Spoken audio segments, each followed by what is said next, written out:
Bom dia a todos. Gente, é um prazer estar com vocês nessa manhã aqui. Agradeço também pela oportunidade de compartilhar com vocês um pouco da nossa experiência, da nossa trajetória e da maneira que Deus tem usado a nossa vida ali em Timor durante esses anos. E está dentro do DNA da AME, né? do que ela realiza, do ministério que Deus tem dado a ela. Estou com a minha esposa e filhos, né? Eles nasceram lá, né? Em Timor-Leste desde 2003, né? Agora outubro de 2003,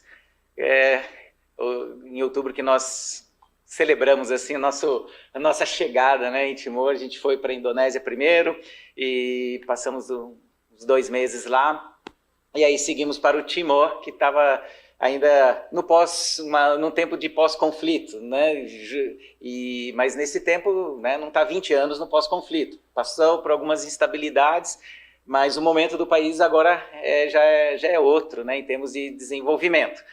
Tá? Então, antes eu gostaria de compartilhar com vocês um pouco sobre essa questão a vocação que Deus nos deu, relacionado com trabalho, relação com vida e relacionado isso com o reino de Deus. E eu gostaria de fazer isso compartilhando com vocês. Deixa eu ver qual controle. É esse aqui. Para a gente se situar e organizar os nossos pensamentos, eu gostaria de abordar esse assunto da seguinte forma: falar um pouco da nossa identidade, né? E sobretudo a nossa identidade em Cristo, e ver a questão do trabalho em termos de valores, né? Valores profissionais, valores de vida que envolve, ver a questão como esses valores devem determinar, afetar e mudar o nosso comportamento, a nossa mentalidade, como a gente vê o trabalho, né, na nossa vida. Para alguns é uma maldição, né? A questão do trabalho, e olhar a questão de oportunidade, né? Essa questão do lado da questão profissional. Então, falando da identidade, assim, são palavras que fazem parte do nosso dia a dia, que as pessoas usam, né? E a gente usa isso no dia a dia. Nossa, essa pessoa foi chamada para determinada ocupação, a profissão, às vezes. Mas o chamado vai além disso, né? Porque quando a gente fala ocupação, profissão, é quando alguém concorda te pagar alguma coisa para você realizar algo para ele, né? É uma transação. Só que o chamado vai além disso, mais profundo do que isso, né? A gente vê. Daí a gente usa o termo vocação também, que já não relaciona muito com uma transação financeira por algum trabalho, mas algo que você faz até com o coração, com sua vida, com tudo aquilo habilidades e dom que Deus te concedeu. Então envolve também, usamos a ideia de habilidades. E com isso também, na nossa vida, temos as nossas experiências, e cada um tem a sua experiência única. Então, a nossa identidade, ela abrange tudo isso, e, sobretudo, a nossa identidade em Cristo, que inclui a nossa identidade ocupacional, a nossa identidade profissional, porque, afinal, fomos criados à imagem e semelhança de Deus. Então, o trabalho é bênção, né? E, nesse ponto, revela a identidade, como o pastor, a gente viu na primeira sessão. É pela graça de Deus, Deus concede, Deus nos cria e abençoa o trabalho da gente. Então isso deve afetar essa identidade. Então a gente deve pensar na nossa identidade, que inclui o trabalho, a nossa identidade em Cristo. E aí nós vamos lembrar, né, e eu gostaria só de mencionar esse texto, lá de Mateus 5,14, Mateus 5,16, assim brilha a luz de vocês diante dos homens para que vejam as suas obras e glorifique ao Pai de vocês que está nos céus. E ali, no Sermão de Monte e outros textos, desafiam a gente levar esse reino, os valores desse reino, o amor pelas pessoas, a questão de fé, a questão de servir o próximo, a questão de fazer o trabalho com excelência, afinal de contas, seja beber, seja comer, ou seja fazer qualquer coisa, tudo seja feito para a glória de Deus. Isso inclui o nosso trabalho, o estudo, aquilo que a gente realiza, né, as habilidades, né, os valores de integridade, de excelência. Isso deve ser levado para o mercado de trabalho. numa perspectiva cristã. Por isso deve afetar então a nossa mentalidade, que eu acho que isso é importante, porque né, eu pelo menos custei no meu tempo, na minha carreira, vamos dizer assim, na vida adulta, ver o trabalho como bênção de Deus e ver o trabalho né, como secular, algo secular e algo não sacro, não espiritual. E isso a gente precisa desconstruir, a gente precisa mudar essa mentalidade para poder servir a Deus com toda a plenitude, com aquilo que Ele criou como, né, nós como sendo uma nova criação.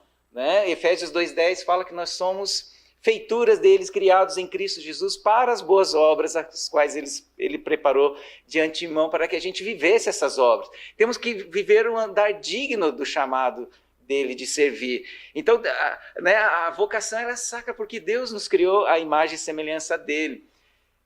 Quando nós levamos esses valores, a vida cristã, para o mercado de trabalho, para o escritório, para a clínica, para o nosso lugar de trabalho, é oportunidade para remir aquele lugar, é levar a luz para aquele lugar. Por isso que ali é sacro, é espiritual, é o momento de a gente levar, e não, secular é secular, aqui é trabalho, foco num resultado, na ação, eu crio um produto, ou eu estou numa linha de produção, eu produzo, né, e ganho um valor por isso. A mentalidade cristã vai além disso, né, vai muito além disso, né, mesmo que a gente gaste boa parte do nosso dia nesse local. Então, a vocação é aprovada por Deus. E nessa caminhada, então, nós buscando, ela traz oportunidades. Quando você começa a entender, né, e colocar a nossa vida como um todo diante de Deus, como nova criação, então traz as oportunidades. E ela começa num contexto local e pode, né, ter um impacto e um envolvimento internacional e, mais recentemente, com a pandemia, que aconteceu isso muito forte,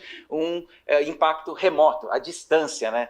Então, eu gostaria de compartilhar um pouco com vocês a nossa experiência, minha e da minha esposa, lá durante esse tempo, de como que essa vocação, como a questão que muitas vezes nós, nas igrejas e as pessoas, muitas vezes em missões, costumam dizer que eu sinto chamado para um determinado país, né? A gente usa essa palavra chamado nesse sentido também, mas como que você coloca tudo isso junto, né? E aí como que você vive isso? E na nossa experiência começou aqui no Brasil, antes da gente sair, né? Na nossa preparação, temos de experiência daquilo que a gente tinha e como que a gente vai servir a Deus dessa maneira. Nós nunca tínhamos pensado em sair do Brasil. A gente sempre pensou que nossa vida, nosso ministério, em termos de servir a Deus, seria dentro do Brasil. Eu trabalho com a área de informática, área de TI, então eu estava trabalhando com uma empresa de software, com academia, software de gestão para academias, né? Nem sei se existe ainda, mas eu vim aqui para São Paulo, Biorritmo, era a companhia atlética e muitas academias aí no Brasil. Então, e a Karen também estava trabalhando, formada em letras português e alemão, e a gente pensou, bom, nós vamos continuar servindo através da igreja, mas veio a necessidade, né? Veio a oportunidade da questão internacional, né, de envolver isso. Então, aí veio a nossa história na época, em 2001, veio alguns governantes do Timor, alguns líderes fizeram propaganda aqui no Brasil, e nós fomos, então, o Timor-Leste entrou no nosso radar, e aí foram alguns passos até que nós chegamos lá em 2003. E o que aconteceu lá, né? Nós trabalhamos com algumas áreas que a gente pode exprimir. Eu trabalhei muitos anos na área de TI dentro de instituições do governo do Timor, né, e a Karen se inseriu na universidade, né, mais na área acadêmica.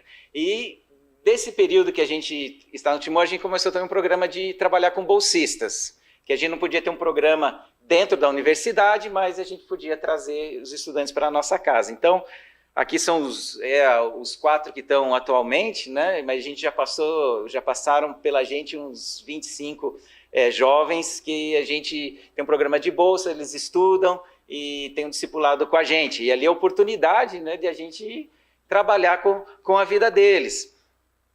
E eles, após se formarem, esse grupo que está ali, né, então o da ponta esquerda aqui, o Jacob, ele já veio para o Brasil, já voltou, já iniciou uma organização governamental, é um cristão e está fazendo diferença na comunidade e dentre os professores.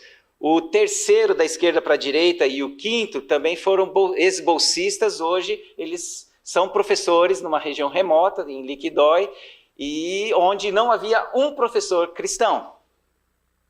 Né? Então, hoje, nessa escola onde eles estão, eles são 5 professores cristãos dentro de uma escola com nível secundário. E isso fruto desse trabalho de bolsa de investir. E eles estão recebendo adolescentes, porque é região remota, então às vezes as famílias mandam os lugares mais remotos ainda para o lugar onde tem escola. Então o Bona recebe na casa dele já adolescentes, que ele daí cuida, né? Os pais dão alimentação e tal, e ele está reproduzindo aquilo que ele foi fruto. Né? E eles dominam também a língua portuguesa. E agora, antes eles recebiam treinamento, mas ao longo do tempo, na direita, a Marta, que está sentada com a máscara ali, ela fez pedagogia, fez a PEC aqui no Brasil, voltou e ela agora é treinadora. O Bona, que está ali de camisa preta, é o penúltimo lá, ele é treinador, né? Já dentro da igreja da Assembleia de Deus, eles dão treinamento e apoiam a igreja local. A outra maneira que a gente expressa, que a gente viu Deus usando a vida da gente, como você pode pensar na sua profissão, é no nível acadêmico. A Karen, ela participou de um grupo da CAPES em 2005, uma cooperação da CAPES do governo brasileiro em Timor. De lá começou a criar relacionamentos, trabalhou muitos anos de maneira voluntária dentro da universidade e nos últimos anos, nesse período, né, de lá, às vezes as pessoas pensam que vai para o campo missionário, alguma coisa, você vai parar na vida, né? A minha esposa, ela não para. Ela fez ainda o mestrado lá no campo, fez doutorado e além disso, né, ela não para. E então não limita, o campo missionário não limita a gente, né? A gente não empobrece lá. Né? Quando você se doa, como o pastor falou aqui, não empobrece a gente. Quando você tem a mentalidade de Cristo, e a mentalidade de Deus para o trabalho, a gente vive plenamente. Isso acontece em qualquer local. Pode ser lá e pode ser aqui. Quando a gente ora pelo nosso chefe, ou se você é chefe, ora pela sua equipe, né? É ali que tudo acontece. Então, a Karen hoje ela pode influenciar, né, num nível, depois de todos esses anos lá em Timor, ela trabalha no grupo de coordenação de mestrado, e agora está em processo de aprovação um programa junto com o Mackenzie aqui de São Paulo, que é a universidade mais antiga que tem cooperação com a Universidade do Timor, a Timor-Leste, Universidade Nacional Timor-Leste, é a universidade brasileira que tem a cooperação mais antiga. E a Karen, com a professora daqui, eles desenharam um programa de doutorado, que está em fases aí de aprovação final, que vai abençoar aquele país de uma maneira muito única. Né? Para o curso da área de letras, em 2 anos e meio ter 10 doutores. Né? Então é uma outra forma de levar a ser sal e luz no contexto acadêmico. 5 minutos. Podemos desenvolver dentro parte da nossa formação, dessa experiência, daquilo que Deus proporcionou da gente na nossa formação e que a gente tem oportunidade de servir. Junto com outros colegas lá no Timor, a gente começou um programa de um instituto bíblico, né, modular, são 2 anos, e é outra maneira que a gente pode servir, né, não sozinho, né, a foto inferior ali está um pouco apagada, mas o grupo de professores tem um pessoal de Sri Lanka, tem um americano, tem Indonésia, tem brasileiro, tem um cara da Malásia, e é muito gostoso a gente poder servir junto ali, de diferentes organizações, diferentes contextos, mas estamos ali servindo a Deus. Cooperamos com outra área de formação, que no caso da gente, a área da minha esposa, muito forte na área de ensino, então ela ensina na Jocum, com o programa de Escola, Treinamento e Discipulado da Jocum, a gente se envolve lá, né, na área de ensino, que é aquilo que Deus colocou, abençoou a vida dela, então a gente tem essa oportunidade lá. eu e o Eduardo, que é meu colega lá, a gente procura influenciar também a liderança local, que a gente tem oportunidade, que a gente tem caminhado ao longo do tempo. Então, essa união, a gente separa muitas vezes a formação na área teológica, mais a formação na área profissional e colocar tudo isso, né, servindo aqueles irmãos, servindo a igreja local e a comunidade local. Aqui, por causa da área de informática, eu sempre estive envolvido, os dois ali se formaram na área do Senai, e eu acompanhei, discipulei, e eles estão abrindo a escola de informática com valores cristãos. Que isso que faz a diferença, e faz diferença. O Bona, por exemplo, e o Jacob lá, teve uma pesquisa de uns professores portugueses lá numa localidade, e eles identificaram que tinha alguns professores que tinham uma mentalidade diferente, um comportamento e uma atitude com os alunos diferente. E eles não sabiam dizer o que era e o porquê. Aí o pastor que veio contar para a gente essa história. E qual que era a razão? Era porque eles eram todos ex-bolsistas. Todos eles foram trabalhando, ensinando com uma mentalidade cristã. Porque os professores lá são brutos, muitas vezes, né? com os alunos, são muito... E, nesse sentido, eles tiveram a oportunidade de mudar e ser essa luz, ser esse sal com a profissão e ali trabalhando com o reino de Deus. Temos um casal, aqui o Eduardo e Diná, que eles atuam, também dão um apoio local à igreja na área de ensino, e o Eduardo trabalha com café. Então, toda a parte ele teve essa experiência técnica, e ele lá em Timor, então, ele serve os agricultores, produtores locais com a questão do café, com a questão do enxerto, fazendo iniciativas técnicas para melhorar a produção. Aqui eles têm também uma espécie de greenhouse que ele atua lá. Então, gente, nesse contexto é que Deus quer atuar. E a última palavra que eu quero dizer para vocês, que eu devo ter 2 minutos, só para terminar, o momento de João capítulo 21, quando Jesus vai restaurar a vida de Pedro, mas antes acontece um milagre, que Pedro, João, os filhos de Zebedeu, que era uma combinação de pescador muito interessante, e eles resolvem pescar, passam a noite toda, não pegam nada. Você tinha a melhor condição para dar tudo certo. 3 pescadores de ponta, eles conheciam o mar, eles tinham as ferramentas, passaram a noite toda e não pegaram nada. E Jesus chega de manhã na praia, faz a perguntinha que nenhum pescador naquela situação gostaria de ouvir. Tem alguma coisa aí? Pegaram alguma coisa? E eles disseram não pegou nada. E aí a sugestão, joga a rede do outro lado. Eu imagino que eles devem ter jogado a rede para tudo que é lado aquela noite. Eles conheciam aquele lago, o Mar da Galileia, eles sabiam o lugar, sabiam onde ficava. Mas foi ali, o trabalho por si só, muitas vezes, nosso, pode ser frustrante e pesado, enquanto ele é só nosso. Mas quando a gente faz em obediência a Jesus, ali vem a bênção. E se é duro trabalhar na sua própria força, trabalhar com Jesus é mais pesado, porque é com abundância. Eles tiveram que carregar aquela rede com 153 peixes, e um dos peixes comum é a tilápia, né, pastor? E ela pesa, eu dei uma procurada, pelo menos 3 a 7 quilos. Vamos chutar que é 4 quilos, vezes 150 peixes, 153, faz as contas. Meia tonelada. E a rede, o texto fala que a rede não se rompeu. É incrível o que acontece, né, quando Jesus põe a mão em algo, naquilo que as pessoas, os discípulos dominavam, que era o ofício, era a ocupação, a profissão deles, pescadores. Mas ali ele colocou a mão. E muitas vezes, gente, a gente sente isso. Né? E isso leva ao burnout, isso leva muitas vezes à frustração, porque a gente perde a percepção de Jesus no nosso ordinário.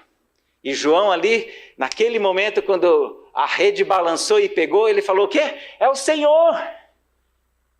Né? E antes que ele terminasse a frase, o pessoal só escutou o tibum, né? Não tem essa onomatopeia nos melhores textos, né, pastor? Mas antes que ele terminasse a frase, Pedro já estava na água nadando em direção a Jesus. E ali eu vejo, para mim, a aplicação como um profissional servindo a Jesus eu tenho essa sensibilidade à ação de Deus no meu ordinário, no dia a dia, como João teve. É o Senhor, é o Senhor.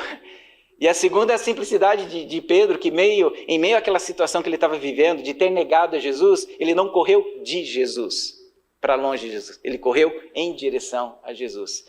E Jesus prepara aquele café na praia para eles, os recebe, inclui a bênção que eles dá resultado da obra do milagre que Jesus tinha feito, e ali ele restaura. Então, no nosso trabalho, Jesus quer intervir. A profissão de Jesus não era pescador, mas ele gostava de se meter nessa área, e ele faz isso com a gente em todas as profissões, para que a gente experimente, não dependa da gente mesmo, mas dependa dele, para que a glória seja dele, para que o nome do Pai seja glorificado, porque essa é a razão de tudo. Amém. Bom dia a todos. Quando a gente olha o tema sobre teologia do sofrimento e de esperança, a minha cabeça turbina, né? Primeiro porque eu ajudo comunidades indígenas no Acre e na Rondônia. Eu preparo os indígenas para poderem entrar nas áreas que nós não podemos mais por causa da lei brasileira. E quando a gente olha isso daqui, né, e vê as necessidades que eles têm, a problemática que eles têm, o sofrimento que eles têm, né, muitos deles sendo escorraçados da sua terra, o nosso coração se agita. Por outro lado, eu também ajudei a montar uma comunidade na Venezuela. E, de repente, essas comunidades estão sendo escorraçadas do seu próprio país e entrando pelas fronteiras, né? E muitos membros da igreja que nós montamos lá na Venezuela hoje estão ali na região de Manaus, né? E a AME ajudou a montar uma igreja lá, né? Com refugiados da Venezuela. Hoje o mundo globalizado nos mostra que muitas vezes a gente pensa em missões indo, mas agora os povos estão vindo, né? Então eu encontro em São José dos Campos grupo de afegãos e grupos de ucranianos. Tem uma igreja que acolheu 60 ucranianos. E aí nós olhamos e falamos assim, onde que nós vamos nesse mundo tão caótico que nós estamos vivendo, né? E aqui rapidamente eu quero começar do fim, tá? Talvez vai ser a conclusão de todos, né? Que, na verdade, a igreja é a imagem visível do Deus invisível. As pessoas olhando para nós, para o nosso amor, pela nossa dedicação, as pessoas vão conseguir ver que existe um Deus verdadeiro, que não é somente uma religião, é uma transferência do amor de Deus através de nós para a vida das outras pessoas. E a gente vê na Bíblia um monte de versículos, né? Se eu parar só para ler os versículos aqui, são muitos, né? Mas eu quero trazer um aqui de Deuteronômio 15:10, né? Onde ele fala assim: dele, generosamente e sem relutância no coração, pois por isso o Senhor, o seu Deus, o abençoará em todo o seu trabalho, em tudo que você fizer. Sempre haverá pobres na terra. Portanto, eu lhe ordeno que abra o coração para o seu irmão israelita, tanto para o pobre como para o necessitado de sua terra. Né? Olha, né? As mazelas estão aí, elas não vão desaparecer, elas só vão findar. É quando Deus, na sua infinita misericórdia, encerrar toda a atividade que a gente tem aqui nessa terra e começar tudo de novo. Né? Então nós temos essas necessidades que a gente esbarra. Né? Nós podemos também afirmar que a igreja é onde o amor de Deus se torna visível diante do sofrimento humano. Porque é na igreja que nós vamos aprender a ter misericórdia. É na igreja que nós vamos aprender a juntar as nossas forças para socorrer o próximo. Né? E nos momentos de calamidade, como nós sofremos aqui no nosso país, várias enchentes em todos os lugares, e depois a pandemia, nós vemos a igreja florescendo em muita assistência social, restaurando mesmo igrejas com portas fechadas, fazendo muitas coisas. E o amor de Deus se torna visível para o sofrimento humano. Né? O texto que todo mundo conhece, de Isaías 58, que fala desse resgate, desse trabalho tão bonito que AME faz, que outras organizações têm ali aberto seu coração para estar diminuindo o sofrimento. Né? Eu tenho certeza que essa faz parte parte do DNA de cada um, né? Vamos ler juntos? O jejum que desejo não é este?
É interessante nós pensarmos que a nossa luz, ela brilha a partir do momento que nós socorremos e trazemos dignidade para as pessoas que estão vivendo num momento subhumano, num momento de perseguição onde ela tem que abandonar sua terra, num momento onde por mais que ela se esforce, ela não consegue trazer comida para sua mesa, no momento que a política pública não é favorável e expulsa ela da terra que ela está por interesses escusos, e nós vemos ali que a igreja, ou aqui no caso o povo de Israel, foi chamado para ser o brilho da luz de Deus para esse mundo. Né? E muitas vezes a igreja tem se esquecido de que ela não é um fim em si mesmo. Nós não construímos castelos, torres, pirâmides para nós. Né? Nós nos ajuntamos para treinar o nosso coração, para que o nosso coração seja mais parecido com o coração de Jesus. Porque à medida que somos transformados de dentro para fora, com o amor e a misericórdia, como que Deus ele olha esse mundo, nós vamos estar aptos para sair do nosso lugar e ir em direção das pessoas que mais necessitam. Nós vamos abrir a nossa casa. Nós não vamos olhar para a nossa poupança. Nós vamos olhar para o reino de Deus de uma forma que extrapola os limites. Não é assim, eu faço coisas só se for dentro da minha igreja. Não, nós somos reino de Deus. E nós vamos apoiar todos aqueles que estão imbuídos de um mesmo objetivo. E como igreja do Senhor Jesus Cristo, nós vamos nos ajuntar os nossos esforços para fazer aquilo que Deus ele quer que nós façamos. No versículo 11 diz assim, olha o que o Senhor vai fazer.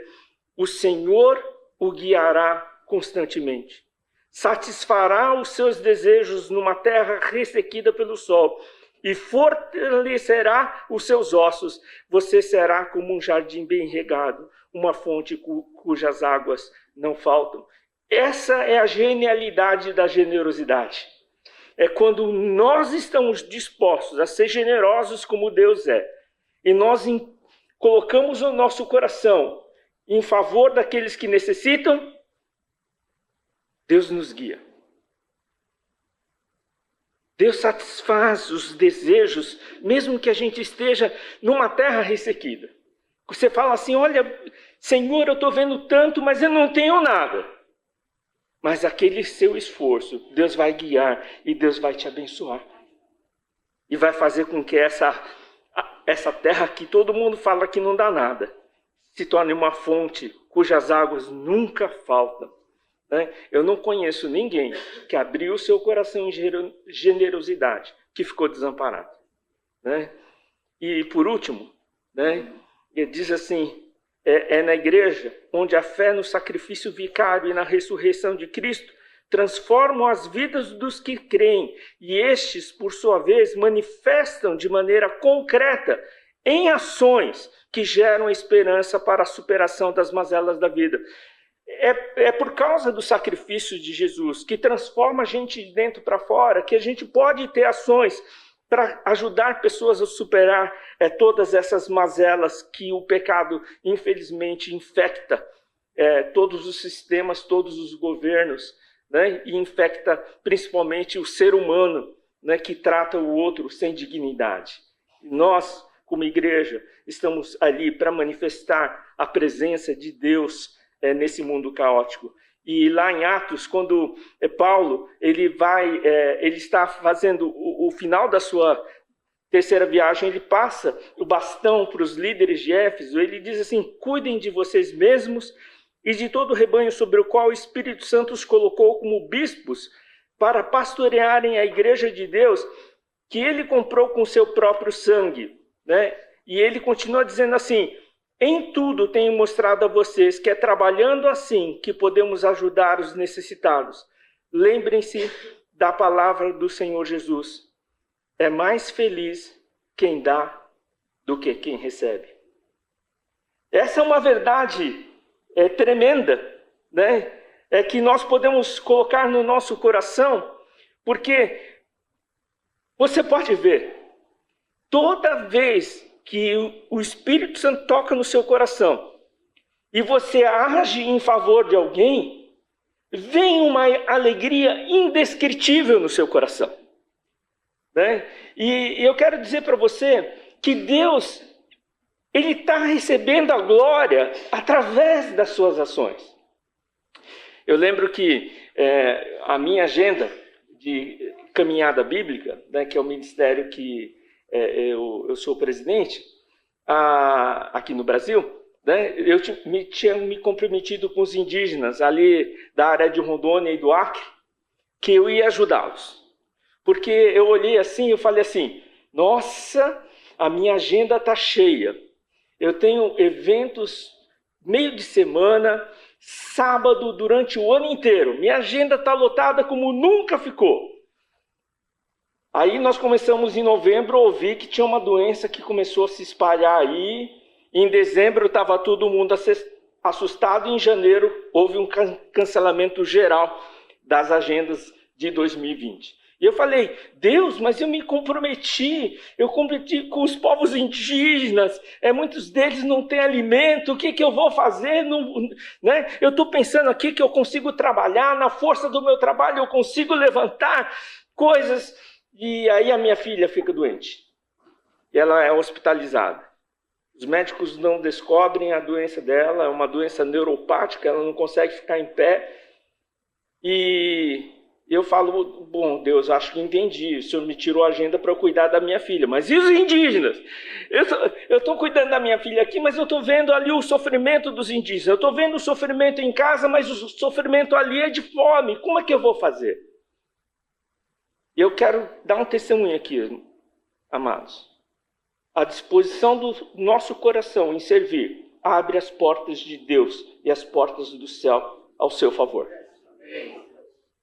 E olha, eu arrecadei mais no ano de 2020, no ano de 2021, mais doações do que 10 anos de trabalho de caminhada bíblica em favor dos indígenas. Conseguimos comprar barcos, ajudar a construir caixas d'água enormes para a comunidade. E Deus foi dando dinheiro para mandar para eles fazerem viagem missionária. Um jovem recém-formado indígena Palmari, em um ano de trabalho, ele alcançou 12 tribos não alcançadas. Deus, ele vai fazendo quando o nosso coração se abre e deixa e permite ele direcionar o nosso coração, né? Provérbios 19 diz assim: quem trata bem os pobres empresta ao Senhor e ele o recompensará. E Deus, ele vai abrindo as portas e Deus, ele vai fazendo as coisas. Mas eu quero terminar falando sobre parceria. Juntos somos melhores. Muitas vezes uma igreja não consegue enxergar o que está acontecendo na ponta das missões ou na ponta das ações sociais. E se ela só olha para si mesmo, então o dinheiro vai para muitas coisas que na verdade não precisam. Vamos trocar coisas, né? Vamos embelezar mais. Porque a gente não conhece as coisas que estão lá. Rick Warren, ele diz assim com muita propriedade: juntos nós somos melhores. Juntos podemos fazer muito mais do que sozinhos. Juntos podemos alcançar maiores resultados que sozinhos nunca alcançaríamos. Juntos podemos realizar o impossível. Eu creio nisso. O pastor Vu, ele coloca que a nossa igreja, ela parece que ela nunca está na ponta, né, pastor? Mas a gente sempre está na retaguarda. Em tudo que Deus nos colocar no coração e a gente vê as necessidades. A igreja com um coração que está aprendendo a generosidade de Deus, a gente se envolve com as missões. Por isso, parceria é importante. Parcerias de igrejas, como a gente tem com o IBNU, que a gente tem com alguns projetos da AME. Parceria com projetos que, de repente, aparecem num sonho, né? Muitas vezes a gente ouve assim, o pastor Saião falando: olha, tem um negócio acontecendo ali, acende as nossas luzes, né? E aí a gente pode, com o coração, estar ajudando, porque parceria é importante. A demanda financeira é muito grande. Os trabalhos, muitas vezes as pessoas não têm como manter o próprio trabalho, mas é o reino. É o reino. São pessoas dedicadas a Deus? Sem dúvida. Elas amam o Senhor? Amam. Estão fazendo diferença? Estão.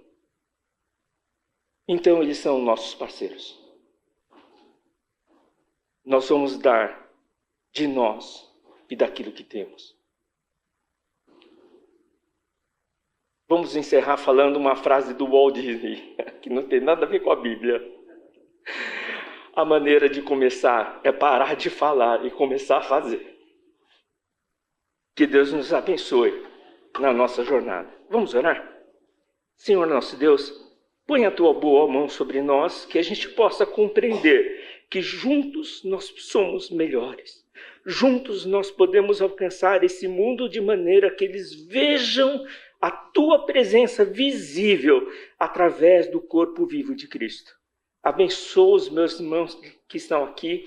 Abençoa, Senhor, as igrejas e os ministérios que estão envolvidos nesse momento de refletir sobre o sofrimento e sobre a esperança. Põe a tua boa mão sobre nós, em nome do nosso Senhor Jesus Cristo.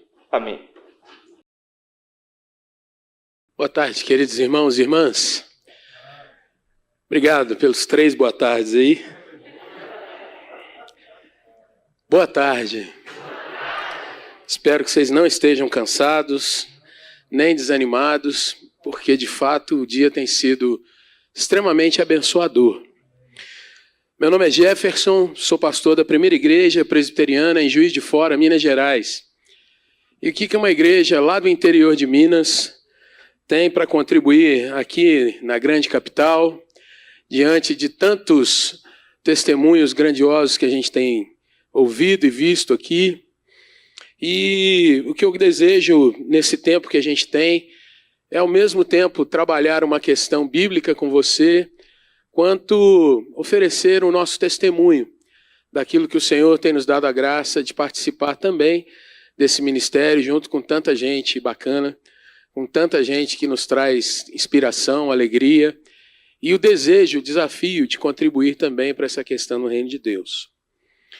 Queria convidar você a abrir sua Bíblia comigo no livro de Jeremias, capítulo de número 29. Se você recebeu o seu programinha aí no início desse seminário, a nossa esperança no Senhor, plano de Deus bom, agradável e perfeito. Perdão um pouquinho a voz, porque é só vir para São Paulo que resseca um pouco a garganta.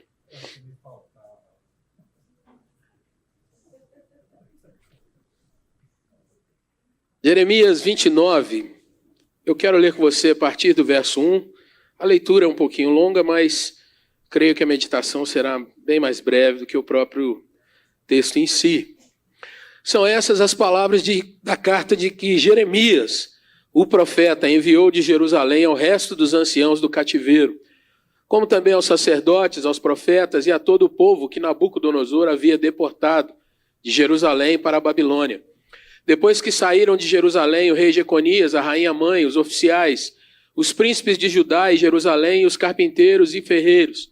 A carta foi mandada por intermédio de Elasa, filho de Safã, e de Gemarias, filho de Ilquias, os quais Zedequias, rei de Judá, tinha enviado à Babilônia a Nabucodonosor, rei da Babilônia, e dizia: assim diz o Senhor dos exércitos, o Deus de Israel, a todos os exilados que eu deportei de Jerusalém para a Babilônia: edificai casas e habitai nelas, plantai pomares e comei o seu fruto, tomai esposas e gerai filhos e filhas, tomai esposas para vossos filhos e dai vossas filhas a maridos, para que tenham filhos e filhas. Multiplicai-vos aí e não vos diminuais. Procurai a paz da cidade para onde vos desterrei e orai por ela ao Senhor, porque na sua paz vós tereis paz. Porque assim diz o Senhor dos exércitos, o Deus de Israel: não vos enganem os vossos profetas que estão no meio de vós, nem os vossos adivinhos, nem deis ouvidos aos vossos sonhadores, que sempre sonham segundo o vosso desejo, porque falsamente vos profetizam eles em meu nome. Eu não os enviei, diz o Senhor. Assim diz o Senhor: logo que se cumprirem para a Babilônia 70 anos, atentarei para vós outros e cumprirei para convosco a minha boa palavra, tornando a trazer-vos para este lugar. Eu é que sei que pensamentos tenho a vosso respeito, diz o Senhor, pensamentos de paz e não de mal, para vos dar o fim que desejais. Então me invocareis, passareis a orar a mim, e eu vos ouvirei. Buscar-me-eis e me achareis quando me buscardes de todo o vosso coração. Serei achado de vós, diz o Senhor, e farei mudar a vossa sorte. Congregar-vos-ei de todas as nações, de todos os lugares para onde vos lancei, diz o Senhor, e tornarei a trazer-vos ao lugar de onde vos mandei para o exílio. Até aqui. Queridos, no ano de 2016, o dicionário Oxford cunhou a expressão pós-verdade. E o que é isso?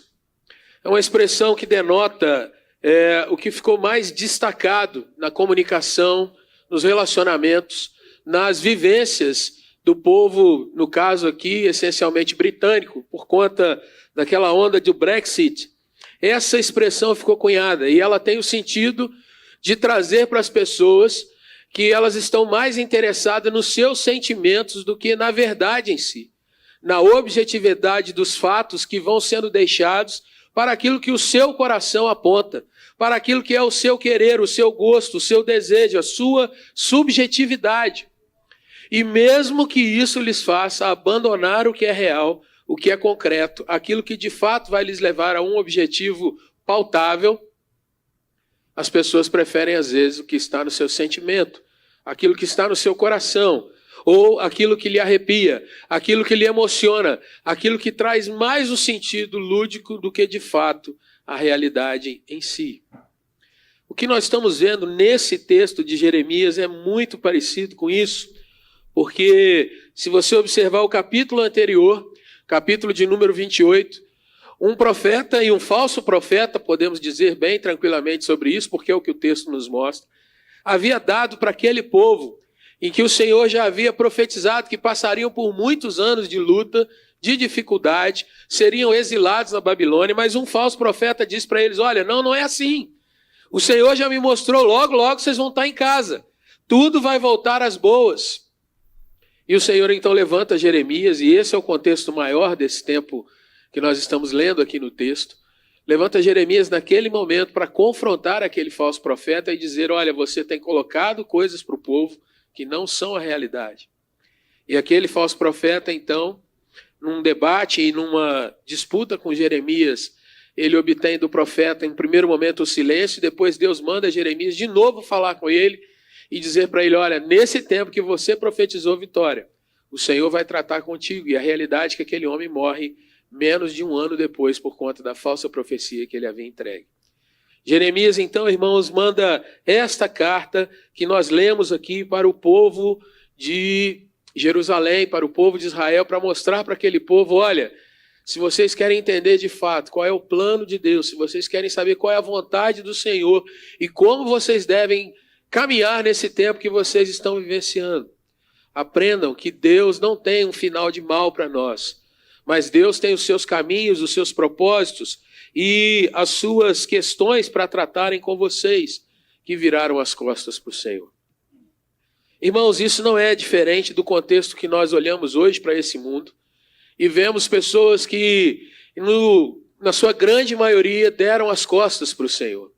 Estou falando de um campo a ser evangelizado, estou falando de uma cidade a ser trabalhada, estou falando de uma realidade que eu e você precisamos entender para que nós possamos observar o plano do nosso Deus para esse tempo, o tempo que eu e você estamos contidos. Olhar para a nossa cidade, a sua realidade particular, na sua igreja local, ou a sua realidade missionária, no campo onde você tem sido inclinado pelo Senhor a trabalhar ali. Olhar para a minha realidade e entender aonde o Senhor me quer para que eu possa ali ser um arauto da verdade, um arauto de salvação, um arauto de salvação. Nós podemos olhar para esse nosso tempo, queridos irmãos, e ver que o plano do Senhor de fato é bom, agradável e perfeito quando nós passamos a compreender a vontade do Senhor e como nós devemos ser responsivos a ela. Se você está com a sua Bíblia aberta, e eu peço que você mantenha assim, a gente vai olhar que aquele povo tinha noção que as coisas estavam muito duras e difíceis e eles estavam ali já questionando o porquê de estarem ali. Por que o nosso Deus, que é tão bom, permite que esse mal venha sobre nós? Porque o nosso Deus que nos tirou do Egito, nos colocou de uma forma tão brilhante naquela terra preciosa, agora nos permite que sejamos agora levados para uma outra terra, onde o nome do Senhor não é conhecido, onde o nome do Senhor não é exaltado. E você vai olhando comigo que o verso 4 começa a mostrar para nós, irmãos, que Deus é quem fez aquilo. Ele deportou os exilados de Jerusalém para a Babilônia, porque tinha ali, então, um propósito para cumprir na vida daquele povo. Talvez hoje, olhando para as nossas questões particulares, nem sempre a gente para pensar que o Senhor, às vezes, nos proporciona momentos de luta, de dificuldades, para que nós possamos voltar a entender que é Ele, Deus, quem está controlando todas as coisas. Ouvimos pela manhã na exposição do Salmo 30 aqui, que o Senhor muitas vezes nos mostra através da dor, da dificuldade, o quanto mesmo nela nós podemos aprender e mesmo diante dela louvarmos e exaltarmos o Senhor. E para nós, queridos irmãos, de uma forma mais específica, vivenciando as questões com a AME e o ministério que ela tem desenvolvido ao longo do tempo, quantas vezes nos defrontamos com essa pergunta, que ou vem até nós, ou a realidade que nós presenciamos em algum momento e pensamos, Senhor, por que tanta dor? Por que tanta dificuldade? Será que o teu propósito nisso tudo está sendo revelado? Às vezes nós tentamos amenizar, não, talvez Deus tenha permitido isso de uma forma que Ele não estava no controle disso. Mas quando nós olhamos para esse texto e quando nós olhamos para outros textos da palavra do Senhor, nós vamos observar que sim, irmãos, mesmo nas catástrofes, mesmo nas lutas, o Senhor tem o controle absoluto de todas elas. E o Senhor, na realidade, não deseja apenas que nós aprendamos sobre isso, mas que nós estejamos preparados, ou nos preparando, motivando o nosso coração para entender que diante da vontade do Senhor, o que Ele requer de nós é que a gente aprenda a caminhar e lutar as guerras que Ele tem colocado para nós. Talvez eu possa ilustrar melhor isso através do rei Davi. Porque um jovem tão despreparado, entre aspas, menos de 20 anos, não poderia estar no exército, na guerra, e de repente se vê diante de um gigante, ele não poderia estar ali lutando. No entanto, ao ver o nome do Senhor ali sendo blasfemado, ele é capacitado, encorajado, se envolve com tudo aquilo. A armadura que lhe dão não serve, é extremamente desconfortável, mas é a armadura de um rei também rejeitado por Deus. Mas ali Davi não volta atrás, e entendendo que era o propósito do Senhor que aquele gigante tivesse sido colocado ali, ele diz para o Senhor: me prepara para aquilo que o Senhor tem preparado para mim. Me prepara para lutar essa guerra e passar por tudo isso. E assim ele vai, e o Senhor lhe concede o cumprimento daquilo que deveria ser. Queridos irmãos, quando nós olhamos para o texto, o Senhor começa a liberar algumas palavras para aquele povo que estava na Babilônia. A primeira questão que eu gostaria de tratar com você é de que aquele povo, de fato, começasse a observar o meio onde estavam e passasse a viver de forma normal, de forma cotidiana, aprendendo os costumes, vivendo a sua vida e buscando naquele lugar ser uma espécie de cidadão natural, normal. Olhe para o verso 5 que você vai entender o que eu estou dizendo de forma muito mais clara.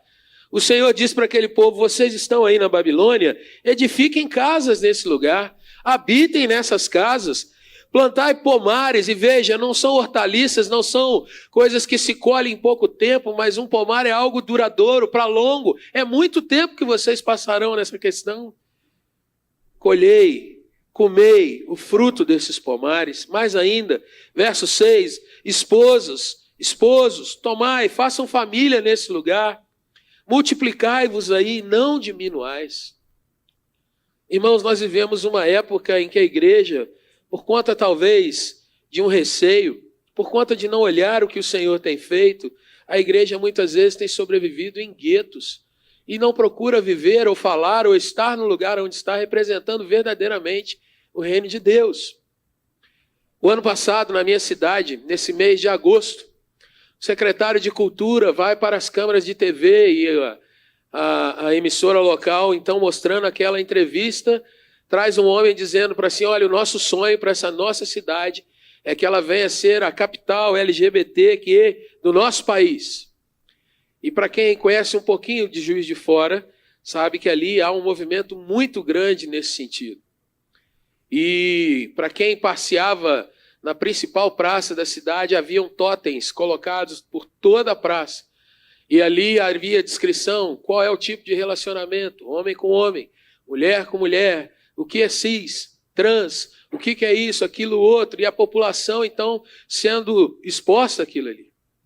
Nas palavras do secretário de Cultura, ele dizia, então: a população precisa entender o que é o amor de verdade, o amor liberal.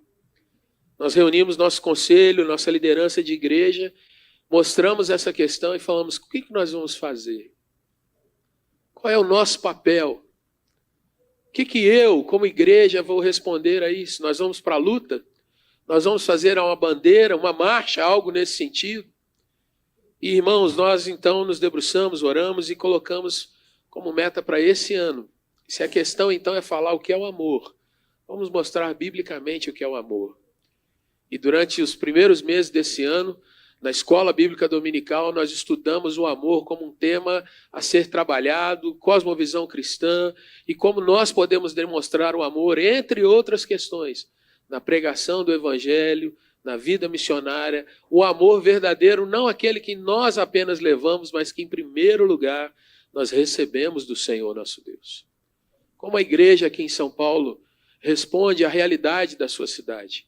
Como a igreja, irmãos, em outros lugares, eu sei que há outras pessoas aqui de outros estados têm respondido aos seus anseios. Será que nós temos procurado a paz da cidade, como nós vamos entrar agora? Será que nós temos nos multiplicado e vivido a realidade da cidade?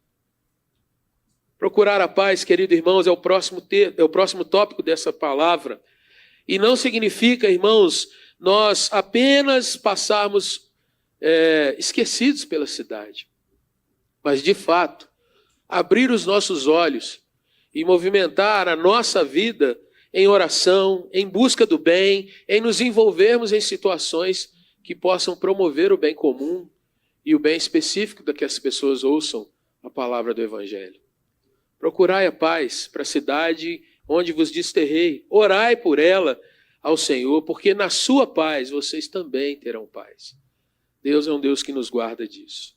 Avançando um pouco mais, queridos irmãos, Deus tem um tempo determinado para todas as coisas. Verso de número 10.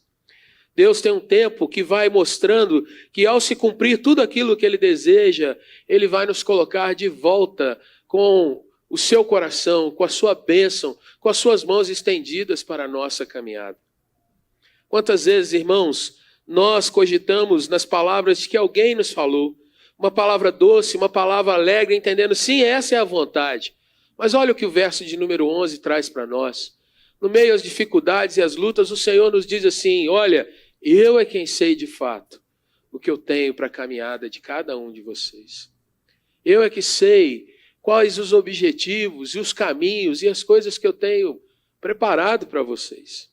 E não são pensamentos de mal, são pensamentos de paz. E note o final do verso 11, irmãos, onde o Senhor diz assim, para dar a vocês o fim que vocês desejam. Um povo nos anos de hoje diz assim, eu quero é me sentir bem. E o Senhor diz, você talvez não saiba o que é se sentir bem de fato. Talvez você entenda que apenas momentos de prazer, alguns momentos em que a gente se sente tão bem, sejam suficientes. Enquanto o Senhor quer nos dar uma paz que excede todo o entendimento, enquanto o Senhor quer nos dar a realidade de salvação, que vai muito além de uma salvação aqui e agora, talvez nos negócios, relacionamentos, nas corridas nossas do dia a dia. Eu quero dar esse fim para vocês, o fim que vocês desejam, um fim de esperança, um fim de ver que de fato Deus pode colocar todas as coisas de novo no seu eixo e no seu bom funcionamento. Dessa forma, então, entendendo que Deus controla todas as coisas, que eu e você podemos viver e devemos viver nesse tempo buscando o melhor para cada lugar onde o Senhor tem colocado no nosso coração, orando por paz e buscando paz, irmãos, nós vamos chegar ao verso 12 e 13, entendendo que se dessa forma entendermos e submetermos o nosso coração a Deus, nós vamos orar, nós vamos buscá-lo, nós vamos de fato buscá-lo com o coração cada vez mais envolvido, e o verso 14 diz que nós seremos então aqueles que encontram o Senhor. Serei achado de vós. Sabe, irmãos, nossa igreja lá em Minas é uma igreja de médio porte, uma igreja extremamente simples, mas uma igreja que tem aprendido no seu dia a dia e na sua vivência que tudo aquilo que o Senhor tem nos proporcionado, a gente tem buscado, irmãos, responder ao Senhor, perguntando qual é a vontade dEle, o que nós devemos fazer, e aberto o nosso coração para nos envolver. Em 2003, nós recebemos ali uma missionária, nossa irmã Margareta, e a Aline, que é minha esposa, naquela época era namorada, formando em administração, Margareta compartilhando com o pastor da igreja, o reverendo Eloy, sobre essa questão missionária, e ele perguntando, o que vocês têm necessidade? Ela falou, a gente precisaria de uma administradora para a nossa base. E aí, displicentemente, talvez, ele diz, olha, minha filha é formada em administração, pode estar ajudando vocês lá. Essa história já vai para quase 20 anos. Um tempo depois, um seminarista da igreja vai mudar para São Paulo, vai terminar seus estudos ali, e a base da AME abre uma casa para a gente poder estar ali ajudando, servindo ali. Um processo natural. Viver como se vive, estudando como se estuda, dia a dia. E, irmãos, a gente se casou e foi morar na base da AME. Depois de nós, a igreja enviou mais um casal, ficou vários anos ali, Juninho e Lídia. Depois Suzana, que já está com o Senhor, passou diversos anos ali.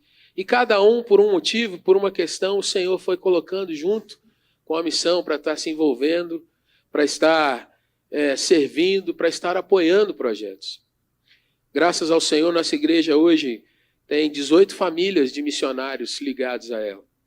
Uma igreja do interior, num lugar onde pouca gente dá valor, a não ser pela facada do presidente hoje em dia, né? Mas estamos ali. E ali o Senhor tem nos feito viver a nossa realidade, na realidade local, viver a questão de sair para evangelizar com missionários dentro do estado de Minas, no nordeste do país, onde o Senhor nos deu o privilégio de plantar uma igreja num lugar bem inóspito, no sertão da Paraíba, lá entre os ribeirinhos, com irmãos de outras missões, lá na ponta de Marabá, na cidade chamada Afuá, e também em outros lugares do mundo. Meu testemunho, terminando essa palavra para você, é: Deus continua fazendo de nós uma igreja normal, uma igreja que tem muitas dificuldades, tem os seus crentes domingueiros, tem um grupo menor que está ali segunda, quarta, orando, com os jovens na sexta-feira. Mas o Senhor tem nos mostrado, irmãos, que o pensamento e o propósito dele, de fato, é bom, agradável e perfeito. É bom porque é prazeroso e nos dá aquele sentido doce na boca? Não. É bom porque os seus efeitos são cumpridos. Como aquele remédio que às vezes você sabe que é amargo, mas se você tomar vai te fazer bem. O Evangelho tem dessas questões. Às vezes nós temos que tomar e passar por situações mais duras talvez, mas que vão nos levar a cumprir o ministério e a sorrir no final e dizer: valeu a pena, Deus tem estado conosco. O ministério do Senhor é agradável no sentido de que nós aprendemos a nos agradar nele, não depositar nossa esperança naquilo que nós vemos e nas nossas conquistas pessoais. O Senhor tem nos abençoado e nos abençoado e nos abençoado. Porém, às vezes as bênçãos do Senhor são tanto quanto espinhosas, mas a gente tem aprendido a abraçá-las e dizer: Senhor, se é para a tua glória, e se lá na frente isso vai nos trazer o teu bem, a gente está entrando, a gente está nessa. Mas o plano do Senhor, irmãos, por último, é perfeito, porque Deus não faz nada pela metade, nem de forma improvisada. Tudo que nós vimos aqui em Jeremias, eu poderia estar pregando com você desde Gênesis 3. Poderia estar falando com você em Romanos capítulo 12. Porque tudo que o Senhor fala ali, por exemplo, em Romanos é: apresenteis os vossos corpos. Apresenteis a vossa vida como sacrifício vivo, santo e agradável a Deus. E aí vocês vão sendo transformados. Sua mente vai sendo transformada. E você então vai desfrutando da boa, perfeita e agradável vontade de Deus. Deus nos abençoe e continue falando aos nossos corações nessa tarde.